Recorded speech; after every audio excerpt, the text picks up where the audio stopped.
Yes, people, you know the drill by now. It's the Apex Legends Season 11 Legends tier list, and we're starting off strong with Valkyrie this season. For this season's tier list, I'm basing the placements on how the legends play on the new map, Stormpoint, and Valkyrie is such a good legend to play on this map.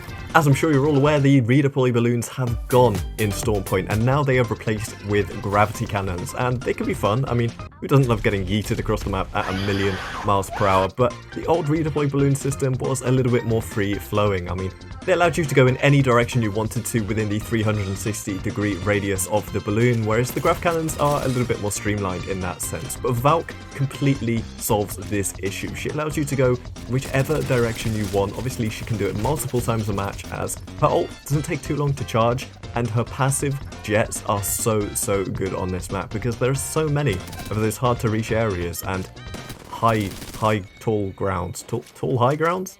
Tall high grounds. Her attack can be super useful if you're stunning someone out on the open field, and I really do think Valk is one of the best legends for this new map, and that's why I'm starting off strong by putting her in the S tier. Following up from Valk, I'm going in with Bangalore, and again, just like always, she goes right at the very top of B tier for me. She's obviously not had any changes, buffs, or nerfs, and that pretty much means she's unaffected, even on this new map where her ult may be a little bit more effective than on other maps, as there's a lot of that open space and the smoke can be really good at crossing some of that open ground. I don't think it's enough to take her up into A tier, so for me, she remains the most balanced legend in B tier.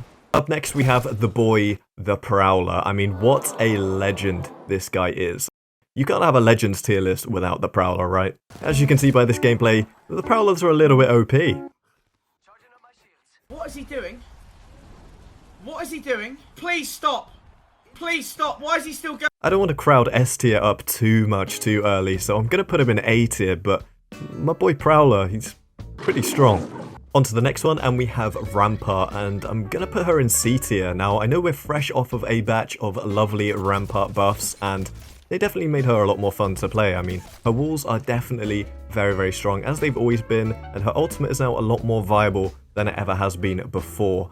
That being said, I don't think she's all that great. I mean, the ultimate spin up time quite often is going to get you killed. In that period where you're spinning up the minigun trying to shoot someone, they're probably going to get a decent amount of damage in on you, and if they're not terrible at the game, more than likely they're going to kill you. I mean, it's not all bad though. Rampart can still touch tips with Fuse's Wally, and that's a beautiful sight to see. But after certain changes into the game, I wouldn't put her above any other defensive legends in the game. So for me, she is at the top of C tier, borderline B tier, but C tier for now. So we've now reached the part of the tier list that I like to call the Robo Road. And during this section, we'll be talking about most of the robotic legends in Apex, starting off with everyone's favourite Robo Boy, Pathfinder. Now on this map especially, he is so much fun. That grapple is going to get you across those open grounds like never before. It's going to get you up on high ground, across those big gaps that can be in the map in some places, and in general, it's a really nice, healthy ability to have whilst trying to traverse this map. His zipline is also super good at getting you off some of those low ground positions that you can find yourself in, but let's be honest, where is Pathfinder's passive at? I know my guy can scan beacons, but come on, he needs to be able to do something a little bit more exciting as a passive ability. I mean, every recon character can scan beacons now. What makes him so special? Now, I know scanning beacons as Pathfinder gets you a little bit of a cooldown on the zipline, but I'm not taking that. That's not good enough for me, Chief. I want a proper passive for Pathfinder, something unique and interesting and exciting to match his bubbly personality. Everyone loves this guy. Please, justice for Pathfinder. Give my man a passive. With all that being said, with how well the boy Pathfinder does perform on Stormpoint even without a passive, he goes straight into A tier for me, and if he did have a passive, maybe he'd even go S tier. Next up we have the people who like the video, subscribe to the channel for more regular Apex Legends content, and comment down below in the comment section. Those people do go straight into S tier, like no shadow of a doubt. Those people are the best people in the world. And that's going to be followed up by the boy Octane. Now, Octane is a controversial legend to talk about right now because obviously he's been nerfed through the ground. The nerfs have hit Octane right in the passive, making his health regen slower. They've made his ultimate a lot louder and travel less distance, and Octane, he's a sad man right now. Sad man. Even after all those nerfs, I still think Octane is great fun to play and can be very, very useful. I mean, inherently, the jump pad is always going to be a really good ability at getting the whole squad around very, very quickly, and the stim, even though it hurts you a little bit more to use now, it's still really nice to travel around that much faster. Octane is also a legend that brings up other legends around him like Revenant and can make them a lot more viable, so I think you have to take that into account as well. And Octane is great on storm points, so overall I am going to put him in A tier still. It does move him down from S tier where he was previously last season, but for me, I think that's justified with the nerfs. And having just spoken about the Edgelord, I guess we better get him out the way. Now with every single legend on this tier list, I gave them a lot of game time in order to get the best idea of how they play on the new map Stormpoint. That is every legend apart from Revenant, who I cannot bring myself to play because I do have a little bit of self-dignity. That's just totally wrong. It's just like wrong. So when we have a not true. It's just not true. Fortunately though, I do have some degenerate teammates who like to play Revenant, and they are saying that Revenant is just about the same on this map as he ever was. I mean, that's to be expected, he's the edgelord. In all seriousness though guys, Revenant has some of the best abilities on the game. That silence is such an underrated tactical. It makes every legend essentially useless. All you have to do is be good enough when aiming it, and it is such a good tactical. I cannot stress this enough. Despite the nerfs to the totem, I still think it is an extremely, extremely strong ultimate ability, and when used correctly, can be devastating, even in high-ranked lobbies. And alongside the climbing buff to his passive, I think it's enough to take him into the B tier in my personal opinion. He's definitely not A tier anymore after that ultimate nerf. I mean, it's nice to see when a Revenant is going to rev send you and be able to prepare even just a little bit for it, but he's still exceptionally strong, and with an Octane on the team, you're going to have a bad time fighting against any rev players. But if there's one legend in Apex that's more disliked by the community than Revenant, it's got to be Marvin. Now, I'm going to ask you guys for help. Marvin has plagued Apex Legends for way too long now. His abilities make me cry every night in bed. It's really not funny. But I say enough is enough. I have dealt with Marvin in this game for too long now. We're going to start a social media movement. And you're going to comment on this video and under every single Play Apex tweet, #NerfMarvin. Until we see an official developer response, this movement needs to be in full force. We cannot deal with the plague of Marvins any longer. So yeah, with that being said, Marvin is top of S tier. So with last season's tier list, there was a little bit of an outcry when I put Mirage in F tier. But it's that time of the season again where I have to choose one legend that is worse than the rest of them. And I still can't help but feel like it's Mirage. Now, last season I did achieve a game with Mirage where I dropped 6,000 damage and over 20 kills, and honestly, that was one of my best games ever.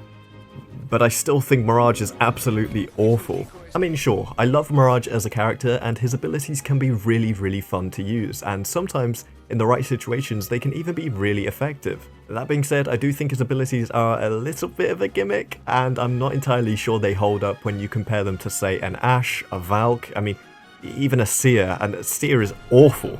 And despite the fact that Mirage can be fun to play, I'm sorry, one legend does have to go in the F tier, that's my rules, and for me, at the moment, based on current balancing, it's got to be Mirage. So after Mirage we have the Loot Tick, one of my favourite legends in the game, but the Loot Tick can be a little bit unreliable. I mean, sometimes you're going to get this,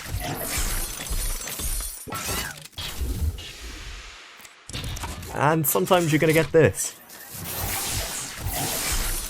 The exclusive limited edition Simply Ashton Origins Insignia Hoodie. Only 300 are being made, and they're a celebration of my 100,000 subscribers milestone. Guys, these are going to be releasing on the 19th of November at 6 PM GMT or 11 AM Pacific time.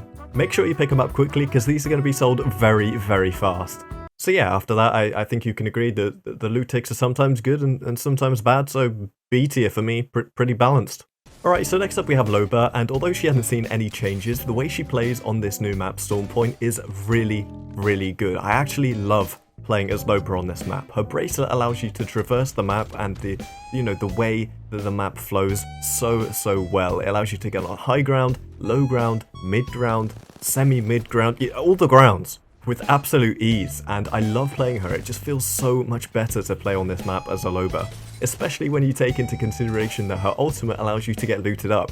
Something which we've all known is not easy on this new map. I'm still looking for the loot. Where is it? Please, someone tell me. I find Storm Point to be infinitely more enjoyable when you have a Loba on the team, and especially when you're playing as that Loba. So for me, I'm gonna go with a wild card here and put Loba up in S tier for Storm Point in Season 11. I think she is so good for this map. Following up Booba, we have Watson, and Watson is the legend that everyone's talking about right now. Probably the legend that you wanted to know which tier I was going to put her in. For me, her buffs are a step in the right direction, sure, but they're not quite what they were in the early playtest when I played them. In that playtest, Watson was putting down her fences a lot faster than she is now in-game, and I think that was a lot better for her character. I mean, she was a lot easier to use on the fly, and her fences would deploy a lot quicker than they do now in-game, which is... it's pretty slow. An issue for me with her fences is that they are still very weak and easy to destroy, so that's a pretty big downside for me when talking about Watson, but her pylons are now a lot better. I mean, they charge your shields so much faster, and it makes them viable to use mid-fight, and you're actually going to get some true value out of the pylon mid-fight instead of just like 1 or 2 shields that you would get before. You're actually getting a good chunk of health back, and it can really help swing the fight. Even after all that though, I am going to put Watson in the B tier. I think she's better than she has been in the past, but she's still not quite where she needs to be.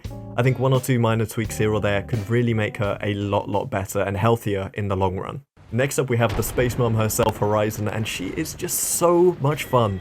And she is so much more fun on a map like this that allows her to traverse it a lot easier. Similarly to Loba, she can get on those high ground positions with absolute ease. She can cross open gaps in the ground like Pathfinder can, maybe not to the extent that Pathfinder can, but if you go to the top of her lift and jump off it, you're going to cover a good amount of ground.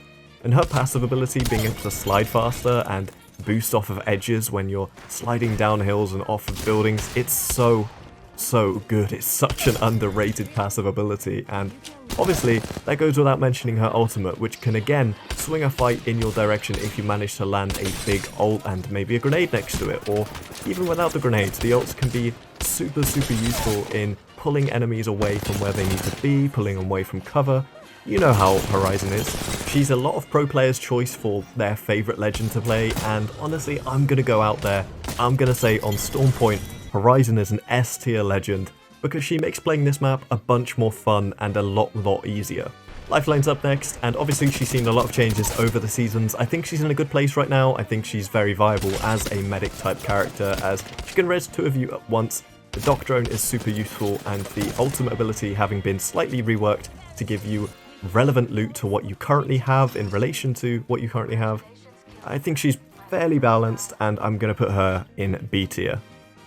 Now with Ashe coming into Apex in Season 11, a lot of people were worried about how it would impact Wraith, as obviously they have quite similar ultimate abilities, with them both having phase portals. But I do think these abilities are different enough that they're not going to impact each other too much. With the fact that Wraith has had no buffs or nerfs, and the fact that she is viable on this new map just as any other legends seem to be, I do think that she has to stay in A tier for now. I would like to see a few changes made to her in the future maybe, but for now she's viable enough. I think she's actually still very strong in the right hands, and let's face it, a lot of people know how to get the best out of Wraith now, so yeah, for me, a solid A tier legend. Next up we have Seer, everyone's least favourite legend from last season turned everyone's forgotten legend. I mean, who actually plays this man? I swear he has literally no personality. He doesn't have any interesting dialogue with other legends. The guy is just so boring. Even his abilities to me are super boring. I mean, if you want to play a scan legend, surely you would just play Bloodhound, a character which is way more fun to play and is way more interesting than Seer, who has almost like a B-Tech Bloodhound type kit. Obviously he's not super useless, so I can't put him any lower than C tier, but my man is so dull to play, and I have absolutely no reason to play him. Unless he gets reworked in the future, he's staying right where he is. Next up we have Gibby. Straight to S tier with you, because of course Gibby is one of the best legends in the game. He always has been, and let's be honest, he probably always will be. I mean, he has the kit of dreams, and especially on a big open map like Storm Point, you have so much value in having that bubble. You can use it to cover yourself and your team when you're crossing that open ground on the new map, or you can even use this bombardment, which is super effective out in the open plains that this map has so many of. That goes without mentioning the fact that Gibby can fast res as well, which has always been a super nice ability for him, and some people are even saying that Gibby's bubble is bigger this season. I can't say I've noticed because I personally don't measure Gibby's bubble. I think that's his private area. But of course, Gibby goes straight into S tier where he always is. I mean, he's the immovable object, of course, he's in S tier. Next up we have Forge, and F to pay respects for Forge. I mean, it's only fair. Following up Forge, we have Fuse, and Fuse for me is a legend which, although has seen buffs and has become a scan legend, I mean, we need more of those. Fuse for me is just a little bit underwhelming. The knuckle clusters, they're better. I mean, they're probably as good as they're ever going to be. And the grenade spam ability, it can be nice, you know? You can carry so many grenades and overwhelm people with them. And the ultimate is better than it ever has been. That, for me, still doesn't make it good, though. There are just so many counters to his ultimate ability, and I don't find it coming in all that useful all that often. I think the wall of fire that is created by his ultimate should be a lot taller, because it's going to make it a lot harder for certain legends to get away from it if that's the case, but for now, it's just not quite good enough for me, and he goes into C tier. Up next is Gassy McStinkerman himself, and he's seen a few buffs over the course of the past couple of seasons. I mean, his gas now is better than it was when it was fully nerfed. I mean, no one likes a caustic meta. If we're going off of just how fun it is to fight caustics, he's straight into F tier, but we're not doing that, you know? It's not fair to do that to him. I think caustic might be in maybe the most healthy place he's ever been. He's not too overpowered, but he's also not ridiculously weak like he was previously. I think he's probably the best defensive legend, honestly. I think he's slightly better than Watson because his traps are slightly more of a deterrent in my opinion, and obviously you can't deactivate them once they're activated, unlike Watson's fences, which just take a couple of shots to destroy. I also think his ultimate is more impactful in fights, be it offensively or defensively. I think it has more versatility in that sense, and for those reasons, I'm going to put him in B tier, but above Watson in B tier. Following up Caustic, we have Bloodhound, a legend which I think is probably the best scan legend in the game. I mean, there are a lot of them, but let's be fair, Bloodhound is the OG scan legend, and they're very, very good. I mean, when you play Bloodhound, you get a good scan ability on a relatively short cooldown, and so long as you're aiming in the right direction, it's going to give you pretty much all the information you could want from a scan for just about the right amount of time. And their ultimate is super fun, being able to run around on ice skates, flying in with the scans every few seconds. I mean, it's giving your team all that information, it's giving you that sprint speed and that FOV change if you have that setting on. It's fun. Bloodhound is super fun, and for me, I'm going to put them in A tier. Now it's the moment you've all been waiting for. Ash. Where would I rank her on the Season 11 tier list? Well, for me, for Stormpoint specifically, and I mean, she's only going to be better for other maps as well, I think she has to go in S tier. I was debating whether or not I wanted to put her in A tier or S tier, and it's a close call. She's not that great, but I think just for her passive ability alone, just being able to see where enemies are on the map at all times, it's going to eliminate so much of that time you spend running around looking for people, and that's a big deal to me because I don't want to be doing that. I want to be fighting all the time. Her tactical is really good at swinging a 1v1 in your favour, and obviously her ultimate ability is super useful. It helps you get out of sticky situations, but it also helps you act on damage dealt, so you can use it offensively or defensively. It's super versatile. I think alongside a Valk, an Octane, a Pathfinder, someone who allows a little bit more mobility, Ash is a staple in any team, and personally, I think she just slips into the S tier. Last but not least, well, I mean, he is kind of least. He's the least played legend in the game right now. Of course, I'm talking about Crypto. Personally, I don't think he's as bad as people make out. I do think he has a lot of versatility and usability to him. I mean, Crypto, his EMP is super influential on fights. I think it can swing a fight in your favor if used correctly, and good Cryptos are very good at doing just that. Obviously, he can scan beacons easier than any other legend as well through his drone. He can see how many squads in the area, which is great before taking an engagement in ranked, and although a lot of people don't use it, the scalability of his drone can be useful. That being said, he is restricted by having to use his drone. I mean, he literally has no abilities outside of his drone, and I think this could be solved with a simple buff, allowing him to see how many squads in the area on banners without having to be in his drone. I think if he could do that, he would be infinitely better. That being said though, taking into account the fact that he has no real movement abilities or abilities that particularly help you on the new map Storm Point, he slips into C tier for me, unfortunately. But that's all for today's video, guys. Make sure to like the video, subscribe to the channel for more regular Apex Legends content, and comment #NerfMarvin in the comment section down below. Until next time, guys, it's been your boy Ashton. I'll see you in the next one. Take it easy, and goodbye.